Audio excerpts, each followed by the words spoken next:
folks. My name is Miranda. I use she, her pronouns, and I'm a licensed professional counselor and sex therapist in Erie, Pennsylvania. And today I want to talk about minor attracted persons. And I want to talk about minor attracted persons because they are probably the most vilified population of folks in our culture. And most folks are making incorrect assumptions about them without actually knowing much about them. And those assumptions create harm for an already marginalized population. Gender-affirming hysterectomy is very similar to most hysterectomies that occur. A hysterectomy itself is the removal of the uterus, the cervix, which is the opening of the uterus, and the fallopian tubes, which are attached to the sides of the uterus. Some gender-affirming hysterectomies will also include the removal of the ovaries, but that's technically a separate procedure called a bilateral oophorectomy. And not every gender-affirming hysterectomy includes that, and people who are getting gender-affirming hysterectomies do not have to have their ovaries removed.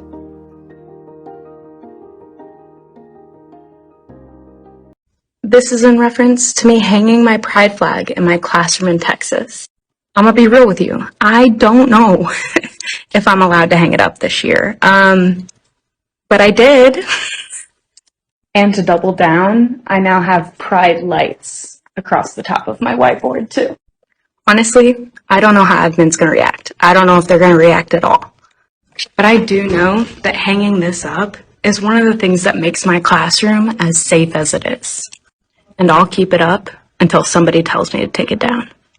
So I guess I'll keep y'all updated. A child will often know that they are transgender from the moment that they have any ability to express themselves, and parents will often tell us this.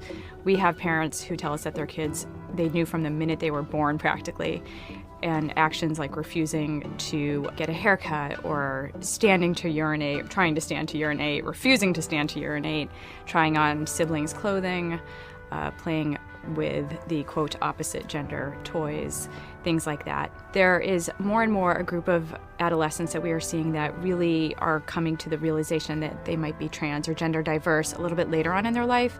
So what we're seeing from them is that they always sort of knew something was maybe off and didn't have the understanding to know that they might be trans or have a different gender identity than the one they had been assigned. So that is a growing population that we are seeing, and that's being recognized as being trans and able to be treated.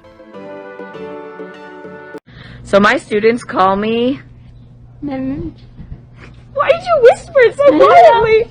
She got shy. It's Mix Miller is what they call me. Though I'll say, I had a teenager call me Mr. Luke the other day, and I kind of loved it. What do you think about Mr. Luke? Yeah. You like that one? Yeah. Okay, I might switch it up to Mr. Luke at some point, but for right now, some non-binary, we've been going Mix Miller, and the kids have been getting it pretty well. Has it been hard? Yeah. Yeah, it's been a little hard, but they're working on it, because they love me, right? Yeah.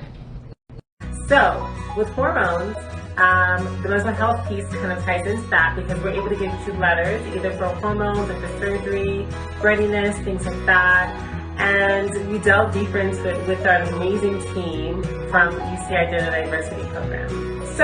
Okay, so story time. I've only been using they, them pronouns for about a year now.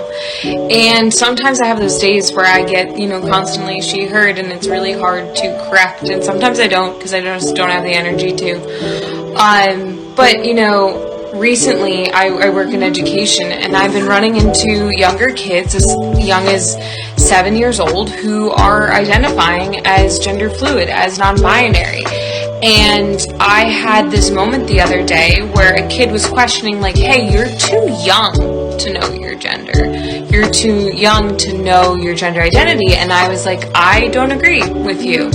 I think that you can present how you want to present regardless of age. And it was this moment where I felt like I could finally sort of explain what I've been feeling for so long, but now advocating for someone else. And it was a learning moment for all of us. It was a beautiful learning moment in the fact where this young child who didn't agree in using they, them pronouns met a person who uses they, them pronouns, and it was a civilized circle manner, and by the end of it, he actually apologized to the kid and was like, hey, I'm sorry that I did that. I don't know why I did that. Thank you for telling me.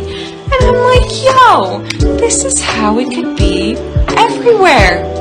But everyone's gotta fuck shit up. And I'm like, you guys, just share your toys in the sandbox and we'll be okay.